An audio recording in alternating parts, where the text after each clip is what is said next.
My name's Alex Boyd, I'm the Head of Classics. I'm Mr. Groves, I'm the Headmaster. Hello, I'm Katie Grote. I teach Latin, Greek and Classical Civilization here at Norwich School. Hi, my name's Sarah Board. I've always been interested in the classical world, and the reason that I think it's unique and it's valuable to find out more about is because you get a chance to do a little bit of everything. The absolute sheer variety of it. Every single lesson I never get bored. I go from one lesson where I'm teaching Greek or Latin literature, language, history, culture, mythology, religion, art and archaeology. It's always changing and it's never boring. I love the different responses that I get every year. So for example, every year I will teach a bit of Virgil's Aeneid, but every class has a different response to the poem, and I enjoy debating that, and I suppose over the course of my teaching career I've changed my opinions and responses because of the responses that the kids have. There's a range of things that you get to do. People often criticise classics because it's a dead language and you can't order a Coca-Cola in Latin, but I think that's to miss the point. It gives you a way of thinking about issues, it gives you a precision, and it gives you an ability to think critically and apply that thinking to whatever problems face you.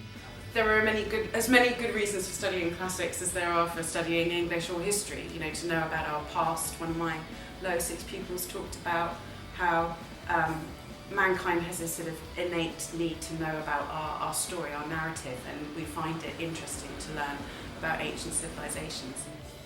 I think pupils should study classical subjects because they are challenging and stimulating, and I think in this day and age where we have information so readily available to us, it's okay to have a subject that you study that is difficult and it is demanding and it stretches you, and we shouldn't be afraid of the challenge but rather embrace it and enjoy it.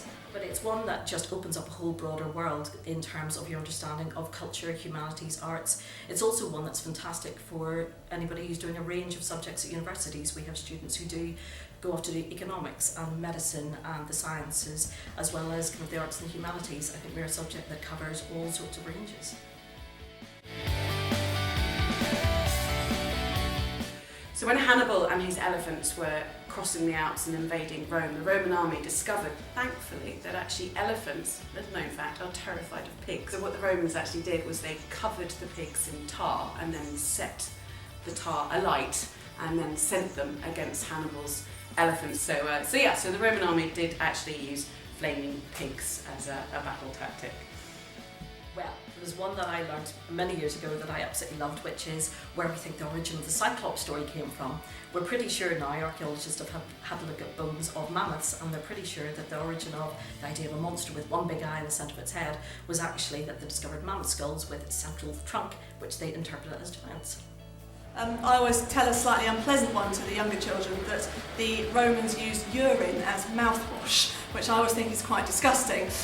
But actually, perhaps slightly less unpleasantly, just the other week I was reading something that told us that 80% of any dictionary is influenced by the Latin language.